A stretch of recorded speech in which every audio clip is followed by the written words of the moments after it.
జీవం, నూతన జీవం, యేసులో నూతన జీవం, నూతన జీవం, నూతన జీవం, యేసులో నూతన జీవం, యేసులో నూతన జీవం, యేసులో నూతన జీవం, యేసులో నూతన జీవం, యేసులో నూతన జీవం,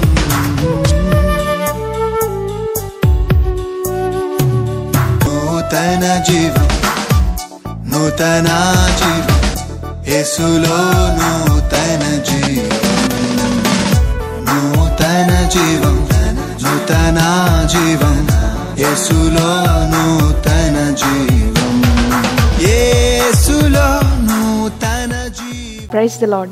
Greetings to you all in the precious name of our Lord Jesus Christ. We welcome you all to this beautiful program, New Life in Jesus Christ. May the Lord lead us according to His will and speak us through His word. Now, Pastor Moses Abhishek will deliver the word of God. యేసులో నూతన జీవం అనే ఈ ఆధ్యాత్మిక TV కార్యక్రమానికి మిమ్మల్ని ప్రేమతో ఆహ్వానించుచున్నాము. మీరు కార్యక్రమం ద్వారా, వాక్యం ద్వారా ఎంతగానో ఆశీర్వాదం పొందుచున్నారని మేము ఆశించుచున్నాము. ఇప్పుడు పాస్టర్ మోజెస్ అభిషేక్ గారు దేవుని యొక్క వర్తమానాన్ని అందజేస్తారు. Praise the Lord. దేవునికి స్తోత్రం. Heartfelt greetings to you, dear friends, in Jesus' name. ప్రియ స్నేహితులారా, యేసు నామములో హృదయపూర్వక శుభములు మీ అందరికీ. Hope this video will be a great blessing to you and your families. ఈ వీడియో చూస్తూ ఉండగా మీ కుటుంబములకు మీకు ఆశీర్వాదకరముగా ఉండును గాక. Because this video is about God and His message. ఎందుకనగా ఇది దేవునిని గూర్చియు దేవుని వర్తమానమును గూర్చియు అయి ఉన్నది. And hearing God's word will surely bless us.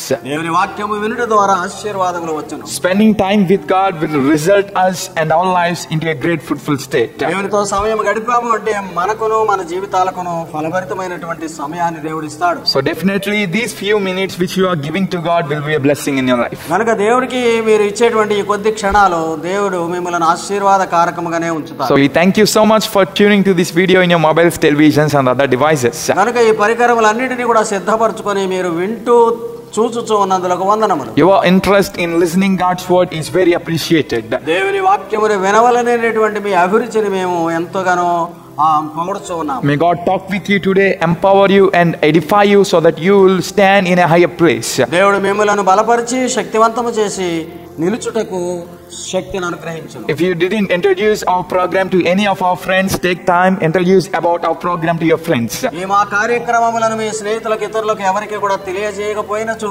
ఎంతవరకు వీటిని వారికి పరిచయం చేయండి. If you have already introduced this program to your friends and families, we are so grateful to you. God bless you. ఒకవేళ మీరు ముందుగానే మీ స్నేహితులందరికీ కూడా తెలియజేసి ఉంటే గనక మీకు అందరికీ కృతజ్ఞతలు తెలియజేస్తూ ఉన్నాను. Come now, let us all together meditate God's word. రండి మనం అందరము కలిసి దేవుని వాక్యమును ధ్యానం చేద్దాం. At the very beginning, మా ప్రారంభంలో I want to ask a question to a boat that is sailing in an ocean. సముద్రములో ప్రయాణము చేయుచున్నటువంటి ఒక పడవ లేక ఓడకు ఒక ప్రశ్న. Oh ship, are you sailing in an ocean? నీవు సముద్రములో ప్రయాణం చేస్తున్నావా అని అడిగితే The ship says, yes, I will sail in an ocean only. ఆ ఓడ చెప్పవచ్చు, అవును నేను సముద్రములోనే ప్రయాణం చేస్తూ ఉన్నాను కదా. Why can't you travel upon a road? నీవు ఒక బాట పైన రోడ్డు పైన ఎందుకు వెళ్ళలేవు అని అడిగితే Ship says, I am designed to travel only in an ocean or in water. అప్పుడు ఓడ ఏం చెప్తుంది అంటే నీటిలో ప్రయాణం చేయుటకే నేను ఏర్పాటు చేయబడ్డాను. Then I am asking to the ship like this. ఒకవేళ ఆ ఓడను మరలా ఈ ప్రశ్న అడిగితే So you are existing because there is an ocean. అక్కడ ఒక సముద్రం ఉంది గనక నీవు ఉన్నావు కదా అని అడుగుతాం అనుకో ఓడని. Ship is telling, yes, because of ocean I am there. అవును నిజమే కదా, సముద్రం ఉన్న కారణాన్ని నేను ఉన్నాను అంటుంది. If there is no ocean, people won't use me. సముద్రమే కనుక లేకపోతే ప్రజలు నన్ను ఉపయోగించలేరు కదా. So you both are good friends. Are you and the water are good friends? గనుక ఓడ నీవును నీళ్లును మంచి స్నేహితులేనా అని అడిగితే Ship is telling, somewhat we are there but we are not good friends. ఉన్నాము నీటిలో ఉన్నాము కానీ మంచి స్నేహితులం కాదు అనవచ్చు ఓడ. Because if I let the water inside of me, ఎందుకనగా ఆ నీళ్లే కనుక నాలోనికి వచ్చేలాగా నేను కనుక ఉంటే I will collapse. నేను నేను మునిగిపోతాను కదా. So I won't let water inside of me, but I will travel upon the water. నీటిని నాలోనికి రానియను కానీ నీటిపైన నేను ప్రయాణం చేస్తాను అంటది ఓడ. So I won't have friendship with water. గనుక నీటితో నాకు స్నేహం లేదు కదా అంటుంది. I won't have partnership with water. నీటితో నాకు భాగం లేదు కదా అనవచ్చు. So our lives should not have partnership with certain things. కొన్ని పరిస్థితులకు లేక కొన్ని వస్తువులతో మన యొక్క జీవిత స్నేహము ఉండకూడదు. Bible says we are there in this world. ఈ లోకంలో ఉన్నాము అని బైబిల్ చెప్తూ ఉన్నది, కానీ God says you are not taken raptured with me as far or as at that point of time when you believed in me. నన్ను నమ్మిన వెంటనే నీవు పరలోకానికి కొనుపోబడలేదు కదా అంటున్నాడు దేవుడు. So what should we do now? కనుక ఏం చేయాలి మనం ఇప్పుడు? As boat is there in the sea, సముద్రములో ఓడ ఉన్న రీతిగానే, and as boat is not letting water get inside, ఏ విధంగా నీటిని లోనికి ప్రవేశింపనీయకుండా ఓడ ఉంటూ ఉన్నదో, in the same way we should not let our lives get into partnership with this world. అదే రీతిగా ఈ లోకంలో మనం ఉంటున్నాము, కానీ లోకాన్ని మనలోనికి ప్రవేశింపనీయకరాదు. So let us now see a scripture portion that which will explain all things clearly to us. ఇదంతా కూడా విపులముగా చెప్పేటువంటి వాక్యములను చూద్దాము. So for our meditation today, ఈ దినపు వాక్య ధ్యానము నిమిత్తమై let us open from the book of Bible 2 Corinthians. బైబిల్లో ఉన్నటువంటి కొరింథీయులకు రాసిన 2వ పత్రిక వైపు చూస్తే, Epistle to 2 Corinthians, the second epistle to Corinthians, chapter 6 verse 14. 6వ అధ్యాయము 14వ వచనము కొరింథీయులకు రాసిన 2వ పత్రికలో ఈ రీతిగా ఉన్నది. Do not be equally yoked with unbelievers. మీరు అవిశ్వాసులతో జోడుగా ఉండకుడి. For what partnership has righteousness with lawlessness? నీతికి దుర్నీతితో ఏమి సాంగత్యము? Or what fellowship has light with darkness? వెలుగునకు చీకటితో ఏమి పొత్తు? What accord has Christ with Belial? బెలియాలుతో క్రీస్తుకు ఏమి సంబంధం? Or what portion does a believer share with an unbeliever? అవిశ్వాసితో విశ్వాసికి పాలెక్కడిది? So what is this amazing verse? ఈ అద్భుతమైన వచనం ఏంటి? ఈ వచనం యొక్క భావం Let us understand the meaning of this verse slowly by meditating it. ధ్యానించుట ద్వారా నెమ్మదిగా ఆలోచన చేద్దాం దీని అర్థం ఏమిటో. From today's scripture portion, ఈ రోజు ఉన్నటువంటి ఈ వాక్య భాగము ద్వారా we are going to see a title like this. ఏ విధంగా ఉండేటువంటి ఒక అంశ శీర్షికను చూడగలము. Partnerships to avoid in your life. జీవితంలో నీతో ఉండకూడనటువంటి స్నేహాలు. Partnerships to avoid in your life. ఈ జీవితంలో నీవు తొలగించుకోవాల్సినటువంటి స్నేహాలు. See, if a person wants to grow in his life, ఒక వ్యక్తి తన జీవితంలో ఎదగవలెను అంటే his partnership should be with the people who have grown or who are good.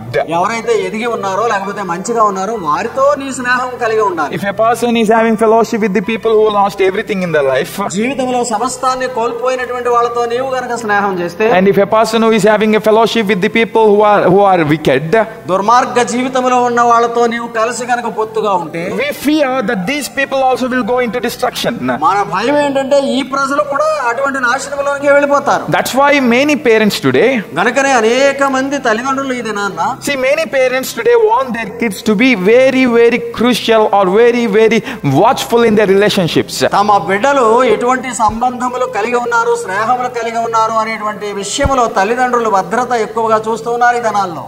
But if we are not looking that, కానీ దానిని గనక మనం గమనించకపోతే our relationships of our children will lead them to a greater destruction. మన బిడ్డల జీవిత సంబంధాలు చాలా నాశనానికి దారి తీస్తాయి. So our relation should be very careful. గనక మన స్నేహ సంబంధాలు జాగ్రత్తగా ఉండాలి. Bible says here, ఇక్కడ బైబిల్ చెప్తున్న మాట ఏమంటే, our partnerships should be in accordance with God's word. దేవుని వాక్య సంబంధముగా మన పొత్తులు ఉండాలి. So Bible says certain partnerships that which should not be there in your life. కనుక బైబిల్ చెప్తున్నది కొన్ని పొత్తులు మనకు తగనవి అనేటువంటి విషయాన్ని తెలియజేస్తుంది. So at the very beginning, కనుక ప్రారంభంలోనే Apostle Paul is telling to the Corinthian church like this. కొరింథీ సంఘానికి అపోస్తలుడైన పౌలు గారు ఈ రీతిగా చెప్తున్నాడు, A believer should not have partnership with an unbeliever. ఒక విశ్వాసి అవిశ్వాసితో స్నేహంగా ఉండకూడదు. The word that is used by Apostle Paul there is yoked. అక్కడ కాడి కలిగి అంటే సహకాడిగా అంటే పొత్తు కలిగి ఉండకూడదు. See, we know about the ox carts which were there in olden days. పూర్వకాలమందు ఉండేటువంటి గుర్తు ఏమిటి అంటే ఎడ్లు కాడి క్రింద పెట్టబడినప్పుడు If a bullock cart has to go forward in much race and speed, ఆ ఎడ్ల బండి ముందుకు లేకపోతే వేగముగా వెళ్ళాలి, సరిగా వెళ్ళాలి అంటే the two oxes or bullocks should be the strong or same capacity ones. అవి మోసే వచ్చేటువంటి ఆ ఎడ్లు రెండు కూడా సమానమైనటువంటి శక్తి కలిగినవిగా ఉండాలి. If one is tall and one is small, ఒకటేమో ఎత్తుగా ఉండేటువంటిది, ఒకటేమో పొట్టిగా ఉండేటువంటిది, the bullock cart won't be stable. అప్పుడు బండి స్థిరముగా ఉండదు. If one is weak and one is strong, ఒకటి బలముగా ఉండి ఒకటేమో బలహీనముగా ఉంటే the one ox cannot pull all the luggage or goods that was their back. శక్తి కలిగిన ఒక్క ఎద్దు మాత్రమే బండిని ఏడ్చలేవు. If one is stopping, one is walking, the bullock cart won't move forward too. ఒకటి పని చేసి ఒకటి పని చేయకపోతే బండి ముందుకు సాగదు. So people chooses same strength and same height or same power oxes in a bullock cart. కనుకనే ఎడ్లను ఎంపిక చేసినప్పుడు సమానమైనటువంటి ఎత్తుగాను జోడుగాను ఉండేటువంటివి ఒకే శక్తి కలిగినటువంటి వాటిని ఎంపిక చేసుకుంటారు. In the same way, అదే రీతిగా if you want to carry the God's blessings in your life and march forward in your journey, ఈ జీవితంలో దేవుని ఆశీస్సులు కలిగి ముందుకు సాగిపోవాలి అంటే the first partnership that you should avoid is మొట్టమొదటి పొత్తు ఎవరితో ఉండకూడదు అంటే you must not be in one accord with unbelievers. అవిశ్వాసుల జీవిత విధానాలు ఎలా ఉన్నాయి అలాగే నువ్వు కలిసిపోకూడదు. What happens if we are one with them? ఆ రీతిగా నువ్వు కలిసిపోతే ఏమవుతుంది? We see in Old Testament God strictly want Israelites to not take people from the other nations. పాత నిబంధన గ్రంథంలో ఇశ్రాయేలీయులతో చాలా కఠినంగా దేవుడు చెప్పిన మాట, ఇతర దేశస్తులతో నీవు ఆ రీతిగా పొత్తు పెట్టుకోవద్దు. But these people went in treaty with other nations, కానీ ఈ ప్రజలైతే ఇతర దేశస్తులతో సంబంధాలు పెట్టుకున్నారు. went in marriage with other nation people. దేవుడు చెప్పిన దానికి వ్యతిరేకంగా ఇతరుల దేశాలతో వివాహ సంబంధాలు కూడా చేసుకున్నారు. They said that God, we know we won't let these people as going far away from you. నీ దగ్గర నుండి మమ్మల్ని దూరం చేసే రీతిగా ప్రజలు ఉండనివ్వలే ప్రభువా అన్నారు. కానీ But certainly when time came, కానీ సమయం వచ్చేటప్పటికి what had happened? ఏం జరిగింది? We know that these people hearts were gone very far from God. ఇక్కడ సరిగా ఉన్నటువంటి వారి యొక్క హృదయాలు దేవునికి దూరం అయిపోయే రీతిగా పరిస్థితులు మారినవి. Before getting into treaty or relationship with unbelievers, అవిశ్వాసులతో పొత్తు పెట్టుకోవడానికి ముందుగా these people were very pious people. ముందు వీళ్ళందరూ కూడా మంచిగానే ఉన్నటువంటి ప్రజలు. But after when they went into relationship with Gentile nations and Gentile communities, అన్య దేశములతో పొత్తు పెట్టుకున్న సమయము నుండి slowly their hearts were gone astray from God. వారి హృదయములు నెమ్మదిగా దేవుని వైపు నుండి తొలగిపోయినవి. The unbelievers' attractions or unbelievers' votes made these godly people to establish idols in their nations itself. అవిశ్వాసుల యొక్క దృక్పథాలు, వారి ఆశలు, వారి కోరికల ప్రకారము వీరి మధ్యన అన్యుల యొక్క దేవతల స్థాపనకు కారణమైంది. So it will be same in our lives too.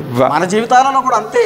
If we are having fellowship with unbelievers, అవిశ్వాసులతో మనము పొత్తు పెట్టుకుంటే గనక slowly the things which we don't want to do, we will end up in doing them. ఏదైతే చేయకూడదు అనుకుంటామో అదే చేస్తూ మునిగిపోతాం. That's why in many hostels and colleges today, అందుకే ఈ దినములలో కాలేజీలలోను హాస్టల్స్ లోను జరిగే పనులు ఏమంటే, even in the schools today, పాఠశాలలలో కూడా చిన్న చిన్న పాఠశాలలలో కూడా జరుగుతున్న the సంఘటనలు, good boys or youngsters or girls who should be walking in good ways, మంచి రీతిగా నడవాలి, ప్రవర్తించాలి అనేటువంటి మంచి ప్రవర్తనలో ఉన్న విద్యార్థుల యొక్క జీవితాలు when they get into fellowship or when they get into the friendship with other people, ఇతరులైనటువంటి స్నేహితులతో వారు సంబంధం పెట్టుకున్నప్పుడు slowly to fulfill their desires and their needs, these people also ending into the destruction. వాళ్ళ కోరికలు మన్నించాలి అనేటువంటి తాత్పర్యంతో నెమ్మదిగా వీళ్ళు కూడా వాళ్ళతో కలిసిపోతూ ఉన్నారు. I know about certain people in a college who slowly got into smoking because of the desire or asking or the compulsion of their friends. కళాశాలలో అటువంటి స్నేహముల ద్వారా వారు బలవంతం చేశారని నెమ్మదిగా పొగ పీల్చుట ప్రారంభమైనటువంటి విద్యార్థులు. And slowly it is leading to addictions. ఆ తర్వాత నెమ్మదిగా అది భారమైపోయినటువంటి అలవాటుగా మారిపోతుంది. And slowly it is leading to drugs and alcohol, and it is ending up their lives into destruction. కేవలము ప్రారంభమైంది పొగ త్రాగుడనే దాని ద్వారా, తర్వాత నెమ్మదిగా మత్తు పదార్థములకు అలవాటు. So that's what happens when we slowly get into partnership with unbelievers. అదే దాని అర్థము, అవిశ్వాసులతో పొత్తు కుదరదు అనే దానిలో. And secondly, what Apostle Paul says here is, అపోస్తలుడు పౌలు చెప్పేది రెండవ అంశం ఏమంటే, what fellowship does light have with darkness? చీకటికి నీ వెలుగుకి నీ సంబంధం ఏమిటి? A light should not have fellowship with darkness. ఈ వెలుగు చీకటితో సంబంధం పెట్టుకోకూడదు కదా. Generally speaking, సాధారణంగా చెప్పాలి అంటే if there is a light, వెలుగు ఉంది అంటే there won't be darkness there. చీకటి తొలగిపోవాలి. There won't be any sort of darkness when we keep a light. వెలుగును గనక మనం ఉంచితే దీపము పెట్టగానే చీకటి పారిపోవాలి కదా. And if there is a darkness, ఒకవేళ చీకటి ఉంది అంటే that means there is no light there. అక్కడ వెలుగు లేదని కదా అర్థం. That's why if sun is there, we will have brightness in the world. కనుకనే లోకంలో కూడా సహజంగా చూస్తే సూర్యుడు వచ్చినప్పుడు ఎంతో వెలుగుగా ఉంటుంది. But when it becomes night, రాత్రి అయినప్పుడు as we are not having sunlight, సూర్య కిరణములు లేవు గనక darkness is there. చీకటి వస్తుంది. So darkness and light cannot stand in same place. కనుక వెలుగును చీకటి ఒకే సమయంలో ఒకే స్థితిలో ఉండవు. Now God's word says like this, దేవుని వాక్యము చెప్తున్నది ఈ రీతిగా, you are the light of this world. ఈ లోకమునకు నీవు వెలుగుగా ఉన్నావు. So believers who believed in Jesus, విశ్వాసులైన వారు ఎవరైతే యేసునందు విశ్వాసం ఉంచారో, or you and me who came to Jesus, యేసు దగ్గరికి వచ్చినటువంటి నీవు నేను, we became the lights of God. దేవునికి వెలుగుగా దీపములుగా మారాము మనం. Apostle Paul says like this in Ephesians and in Philippians like this, that you are the light that which were carried as God's word in the world. ఎఫెసీయులకును ఫిలిప్పీయులకును రాసినటువంటి పత్రికలలో ఈ లోకపు వెలుగును లోకమునకు నీవు ప్రకాశింప చేయడానికి ఉన్నావు అంటున్నాడు. So we who are light should not turn back as darkness. కనుక వెలుగుగా ఉండవలసిన మనము చీకటి కాకూడదు. A light should enlighten the world. వెలుగు అనేటువంటిది లోకమును ప్రజ్వరిల్ల చేయాలి. A light should take away the darkness that which is there in this world. ఈ లోకములో ఉన్నటువంటి చీకటిని అంధకారమును తొలగించేదిగా ఉండాలి వెలుగు. But a light should not lose its brightness and get into darkness. కనుక వెలుగు అనేటువంటిది దీపము తన యొక్క ప్రజ్వలించేటువంటి శక్తిని కోల్పోయి చీకటిమయమైపోకూడదు. If a bulb or a light in our home is losing its brightness, we will throw it into dustbin. మనం కూడా చేస్తాం కదా, ఒక బల్బు పెట్టినటువంటిది ఆ కరెంట్ లో బల్బు మాడిపోతూ ఉంటే దాన్ని తీసి పడవేస్తాం కదా. Until now it is brightening and giving light. ఎంతవరకు కూడా వెలుగు బాగానే ఇచ్చింది అది. But now it is not giving light. ఇప్పుడు ప్రకాశించుట లేదు. What is use of it? దాని ఉపయోగం ఏమిటి? So it will be same to you if you are dropping your light in your life. నీ జీవితంలో ఉన్నటువంటి నీ వెలుగును కూడా కోల్పోతూ ఉంటే నీ బ్రతుకు కూడా అరితగానే ఉంటుంది. So never shun the brightness that which is there in your life. కనుక నీలో ఉన్నటువంటి ఆ వెలుగును ఎప్పుడూ కూడా పోగొట్టుకోకు. But be a person who will be brightening and making your light shine among the world. నీ వెలుగును ప్రజ్వలింపజేస్తూ ప్రకాశింపజేస్తూ నీ చుట్టూ ఉన్నటువంటి ప్రదేశమును ప్రజ్వరిల్ల చేయి. So my dear friends, you and me are lights.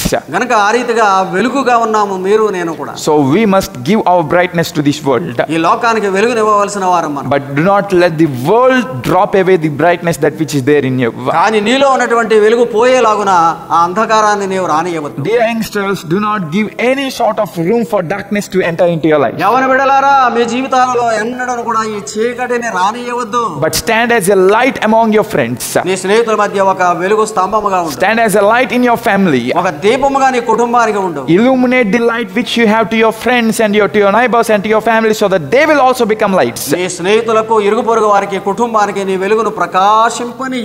And their darkness will be removed and they will turn as lights. ఆ విధముగా చేయుట ద్వారా వారిలో ఉన్నటువంటి అంధకారము తొలగిపోతుంది. So have not any partnership with the darkness. కనుక చీకటితో ఏ మాత్రము సంబంధము పెట్టుకోకు. The third thing what Apostle Paul says here is, అపోస్తలుడైన పౌలు చెప్పే మూడవ అంశం ఏమంటే, what fellowship does Christ have with Belial? క్రీస్తుకును బెలియాలు అనేటువంటి అపవాదికి సంబంధం ఏమిటి? Christ and Satan, Belial, those two are different. సాతాను అనేటువంటి క్రీస్తు అనేటువంటి వారు ఇరువురు కూడా వ్యత్యాసముగా ఉన్నవారు కదా. So Apostle Paul wants to tell to a believer like this, విశ్వాసులకు అపోస్తలుడైన పౌలు చెప్పేది ఏమంటే, darkness and light can't stand at same place. ఏ విధముగా చీకటి వెలుగు ఒకే చోట ఉండలేవు. And as Christ and Belial or Satan can't stand at same place, సాతాను క్రీస్తు కూడా ఒకే స్థలములో ఏకరీతిగా ఉండలేవు. a believer who made righteous should not stand in one place with unrighteousness. అవిశ్వాసులతో విశ్వాసి కూడా అదే రీతిగా పొత్తు కలిగి ఉండకూడదు. So third partnership that which we should avoid is, కనుక మనము తొలగించుకోవలసినటువంటి పొత్తు ఏమి అంటే, we should avoid the partnership with Satan. సాతానుతో పొత్తు ఎన్నడూ పెట్టుకోవద్దు. Christ is very different from Satan, Belial. ఈ సాతాను బెలియాల్ అనేటువంటి శక్తికి క్రీస్తుకు చాలా వ్యత్యాసం ఉంది. So Belial is a word which is used in Judaism very prominently to refer to Satan. ఆ యూదుల కాలంలో సాతాను శక్తులకు గుర్తుగా ఆ బెలియాల్ అనేటువంటి పేరు వాడబడింది. So in our language, Satan and Christ are different. కనుక మన భాషలో చెప్పాలి అంటే సాతాను క్రీస్తు వేరు వేరు వారు. Christ's works were very good, righteous and prosperous or saving. నీతి కొరకును రక్షించుట కొరకును ఫలభరితమైనటువంటి జీవితం కొరకు క్రీస్తు పని చేస్తారు. What about the works of Satan? కానీ సాతాను యొక్క క్రియలు ఏమిటి? Destruction, నాశనమే కదా, wickedness, దుష్టత్వమే కదా, unfruitfulness, ఫలభరితము కానటువంటిదే కదా, sinking the people into sin and deeper sins. పాపములోనికి అధిక పాపములోనికి ముంచివేయుటయే కదా. So in one side Satan is pulling the people back and back towards sin. ఒక రీతిగా సాతానుడు పాపములోనికి వెనుకకే మళ్ళిస్తూ ఉండగా, In other side Christ is stretching his hand and lifting the people from the sin to a saved place. మరి ఒక ప్రక్కన క్రీస్తు వారు ఆ పాపపు ఊబిలో నుండి ప్రజలను పైకి తీస్తూ ఉన్నారు. So Christ has no fellowship with the Satan. కనుక సాతానుకి క్రీస్తుకి ఏమాత్రం సంబంధము లేదు. The Bible says, బైబిల్ చెప్తా ఉన్నది, as we believed in Jesus, యేసునందు మనం నమ్మిన కారణాన we are in Christ now. ఇప్పుడు క్రీస్తులో ఉన్నాము. మనము We are living in Christ. క్రీస్తులో జీవించుచు ఉన్నాము. We got into a newness of life in Christ. క్రీస్తులో నూతనత్వములోనికి వచ్చి ఉన్నాము. So we are living in Christ. ఇప్పుడు క్రీస్తునందు ఉన్నవారు. That means we also should not have fellowship with Satan. కనుక మనము కూడా సాతానుతో కలిసి పొత్తు ఏమాత్రము పెట్టుకోకూడదు. A believer aim is to become like Christ, విశ్వాసి యొక్క గురి ఏమిటి అంటే క్రీస్తు వలె మారుటయే, but not becoming like Satan. సాతాను వలె మారుట మాత్రము కాదు. So my dear friend, do not have fellowship with Satan or Satan's schemes or Satan's purposes. సాతాను శక్తులకు, సాతాను ఉద్దేశములకు, సాతానుతోను పొత్తు పెట్టుకోవద్దు ప్రియ స్నేహితుడా. Do not get or fall into the traps of devils by ending up your life into destruction. సాతాను వలలో పడి నీ జీవితము నాశనమునకు వెళ్ళే పొత్తు పెట్టుకోవద్దు. And do not get into tricks of the devil by walking the steps of sins and wickedness. పాపపు జీవితంలోనికి వెళ్ళిపోయేటువంటి సాతాను కుయుక్తులకు నీవు లొంగిపోవద్దు. But be a person who will be having and living a life in Christ. క్రీస్తునందు జీవించి ఉండేటువంటి జీవము కలిగిన బ్రతుకులో ఉండు. Fourth thing what Apostle Paul says here ఇక్కడ is, పౌలు గారు చెప్పేది నాలుగవ అంశం ఏమంటే, what partnership does righteousness have with lawlessness? నీతికిని అవినీతికిని సంబంధం ఏమిటి అని చెప్తున్నాడు అక్కడ. So if there is a righteous person, అక్కడ ఒక నీతి కలిగిన వాడు ఉంటే he should not be unrighteous. అవినీతితో సంబంధం పెట్టుకోకూడదు. If he is unrighteous, వాడు అవినీతిగా ఉన్నాడు అంటే that means he has no righteousness in him. అక్కడ నీతి లేనట్లే కదా. See, many of the times we say like this, రీతిగా చాలా సార్లు మనం చెప్తాం సామాన్యంగా, I am good in these works, ఈ పనిలో నేను చాలా మంచివాడిని అంటాం. I am very righteous in these works. నీతిగానే ఉన్నానంటాం. What about other things? మరి ఇతర విషయాల్లో? That means you are good in some things and you are bad in some things. కొన్ని విషయాలలో మంచిగాను కొన్ని విషయాలలో చెడ్డగాను ఉంటున్నావా? A person can't be 50% half and 50% good. ఒక 50% మంచిగాను 50% చెడ్డగాను ఉండే వ్యక్తిత్వం ఒకటే ఉండకూడదు కదా. A fruit can't be 50% good and 50% bad. ఒక పండు ఉంది అంటే ఆ పండు సగం మంచిది సగం చెడ్డదిగా ఉంటే కుదరదు కదా. And our life also should not be 50% righteous and 50% unrighteousness. మన జీవితాలు కూడా సగం ఆ రీతిగాను సగం ఈ రీతిగాను ఉండకూడదు. If there is any percent of unrighteousness in our lives, మన జీవితంలో ఏమాత్రం కొంచెం శాతం అవినీతి ఉన్నా కూడా that means we are unrighteous. మనం అవినీతి పరులమే. That means we are spoiled. మనం పాడైపోతూ ఉన్నవారు. That means if we are righteous, be righteous. నీతిగా ఉన్నావా నీతిగానే ఉండు. So don't have any partnership with unrighteousness. అవినీతితో సంబంధం పెట్టుకోవద్దు. So as a believers, విశ్వాసిగా, my dear friends, we should not have partnership with unrighteousness. ప్రియ స్నేహితులారా, అవినీతితో మనకు సంబంధం ఉండకూడదు. We should not let unrighteousness of the world enter into our hearts. లోకములో ఉన్నటువంటి అవినీతి మన హృదయాలలో ప్రవేశింపనీయకూడదు. We may see many people around us who are unrighteous and doing unrighteous activities. మన చుట్టూ ఉన్న వాళ్ళు ఒకవేళ అనేకులు అవినీతిగా ఉండే అవినీతి కార్యాలే చేస్తూ ఉండవచ్చు. If you think, oh, let me give a chance and let me also do some unrighteous things, నేను కూడా కొంచెం చేద్దాంలే అని అనుకున్నావు అనుకో, you are letting devil enter into your heart and you are going astray from ఆ God. దుష్టుడైన దయ్యాన్ని నీవు హృదయంలోనికి రానిస్తున్నట్లే లెక్క. You are spoiling your life and you are no more a righteous person before నీ God. జీవితాన్ని పాడు చేసుకుంటూ ఉన్నావు. దేవుని దృష్టిలో నీతిపరుడుగా ఉండలేవు. And the final fifth thing is, ఐదవది అంతిమముగా ఏమంటే, Bible says here, ఇక్కడ బైబిల్లో చెప్పబడిన మాట, what agreement does God's temple have with idols? దేవుని ఆలయమునకును విగ్రహములకును పొత్తు ఏమిటి? See, if we call the church or the place as the temple of God, దేవుని ఆలయమై ఉన్నటువంటి ఈ సంఘము, ఈ చర్చ్ అనేటువంటి మాట మనం వాడినప్పుడు we can't keep idols in that, right? విగ్రహములను అక్కడ పెట్టకూడదు కదా. If we say this is God's temple, ఇది దేవుని ఆలయం అని మనం చెప్పినప్పుడు that means it is the place for God. దేవుని కొరకు మాత్రమే. We should not make that as a room for idols. అది విగ్రహములకు తావుగా మార్చకూడదు. If we are making it as a room for idols, విగ్రహములకు స్థలం ఇచ్చేటువంటిదిగా ఉంటే it means it is not the God's temple. అది దేవుని ఆలయము అనబడదు. Bible says now, బైబిల్ చెప్తోంది ఇప్పుడు you are the temple of God. నువ్వే దేవుని ఆలయమై ఉన్నావు. So we who became God's temple మనము దేవుని ఆలయమై మారిన వారము should not have partnership with the idols. విగ్రహములతో మనకు సంబంధం ఉండకూడదు. If we let any sort of idolatry things enter into our lives, విగ్రహ సంబంధమైన క్రియలు కూడా మన హృదయములలోనికి వచ్చినట్లయితే, if we built any sort of idols that which were not in accordance with God, దేవుని చిత్త ప్రకారము కానిది ఏదైనాను మనలో ప్రవేశించినచో, if we are making idols away from God into our lives, మన జీవితాలలో విగ్రహములను స్థాపించే వారుగా ఉంటే we are going astray from God, దేవుని నుండి దూరం అయిపోతాం. and we will finally end up in destruction. నాశనములోనే మిగిలిపోతాం. And God will not stay with us. దేవుడు మనతో ఉండడు. దేవుని సన్నిధి మనతో ఉండదు. In a place where there are idols, why God's presence will be there? అక్కడ విగ్రహాలు ఉంటే దేవుడు ఎందుకు ఉంటాడు? So do not make yourself an idolatry place where God doesn't stay. దేవుడు లేనటువంటి విగ్రహ స్థలముగా నీ జీవితాన్ని మార్చుకోవద్దు. Do not make your life and your family a place that which is a room for idols and demons. నీ జీవితాన్ని, నీ కుటుంబాన్ని విగ్రహములకు లేకపోతే దయ్యములకు స్థావరముగా చేయవద్దు. But be a precious stone or precious person, a precious vessel that which is filled with God's blessings. ప్రశస్తమైనటువంటి రాయిగాను, ప్రశస్తమైనటువంటి వ్యక్తిగాను, ప్రశస్తమైనటువంటి ఒక పాత్రగా నీవు దేవుని సన్నిధిలో ఉండు. Then surely we will experience the mercy and favor of God. అప్పుడు తప్పక దేవుని కృపను, దేవుని అనుగ్రహమును పొందుతాం. Few days back, కొద్ది దినముల క్రితమే a man in Andhra Pradesh, Andhra Pradesh లోనే ఉన్నటువంటి ఒక వ్యక్తి he taken a bag and he thrown it into a dust place. ఒక సంచి తీసుకున్నాడు, అక్కడ చెత్త కుప్పలోకి విసిరేశాడు. Slowly after the municipality people, when they opened that bag, municipality వాళ్ళ చెత్త తీసేటప్పుడు ఆ సంచి ఏమిటా అని చూశారు. they found the flesh of humans. అక్కడ మానవ శకలములు అనగా మానవ శరీర భాగాలు కనపడ్డాయి. So what happened when they were investigating the things? దానిని ఏమిటి అని దాని కూపి లాగడం అంటారు కదా, లాగినప్పుడు This man is an husband of a wife, ఈ వ్యక్తి ఒక భార్యకు భర్తగా ఉన్నవాడు. and they were living very happy life. చాలా ప్రేమగానే బ్రతికారు. But after few days or few years, కొన్ని సంవత్సరాల అనంతరము he got a doubt upon his wife. భార్య మీద గొప్ప అనుమానం వచ్చింది. He observed that she is having partnership with unwanted people.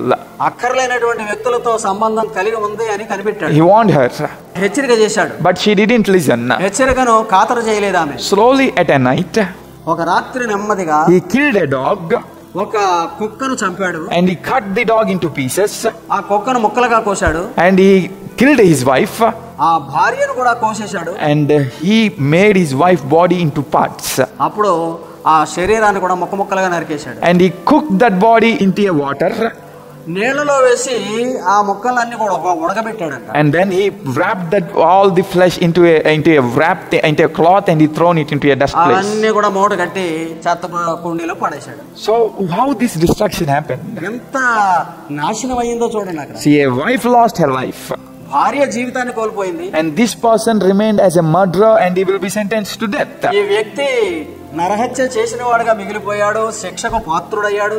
All this happened because of wrong partnerships. ఇదంతా కూడా పొత్తు అనేటువంటిది ఉంది, ఇందాక చెప్పుకున్నాం. ఆ పొత్తులు సరిగా లేని కారణం. So wrong partnerships will end up our life into destruction. మన జీవితాలను నాశనం చేస్తావే ఇటువంటి తప్పుడు పొత్తులు.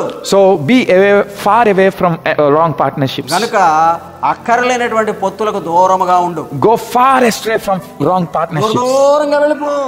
Then certainly you will be away from destruction and standing upon blessed place. అప్పుడు నాశనానికి బదులు ఆశీర్వదింపబడిన స్థలములో నీవు నిలువబడగలవు. May God bless all of us to be such people who are away from the partnerships of this world and partner with Christ. అక్కర్లేని పొత్తులకు దూరంగా ఉండేటువంటి అటువంటి ప్రజలముగా నిలువబడేటందుకు దేవుడు మనందరికీ శక్తినిచ్చునుగాక. Let's pray. ప్రార్థిద్దాం. Father, we thank you for this word. తండ్రి, ఈ వాక్యముకై నీకు వందనం. Thank you for talking with us that our partnerships should be very careful. మా పొత్తులు చాలా జాగ్రత్తగా ఉండాలని హెచ్చరించినందుకు వందనం. Lord, help the people who heard God's word today to keep their relationships in a very good manner. ఈ దినమున వాక్యము వినినటువంటి వారందరూ కూడా వాళ్ళ యొక్క జీవితాలు జాగ్రత్తగా ఉంచుకొనడానికి కృప చూపు. Lord, if any of us who heard God's word today are having partnership with the world or Satan or unwanted things, దేవుని వాక్యమును వినిన మేము ఒకవేళ ఎవరితో ఎవరితోనైనా అక్కరలేనటువంటి వారు సాతానుతో పొత్తు కలిగి ఉంటే గనక redeem us in Jesus' name. యేసు నామములో మమ్మల్ని విమోచించండి. Take us far away from the devil possessions and devil places.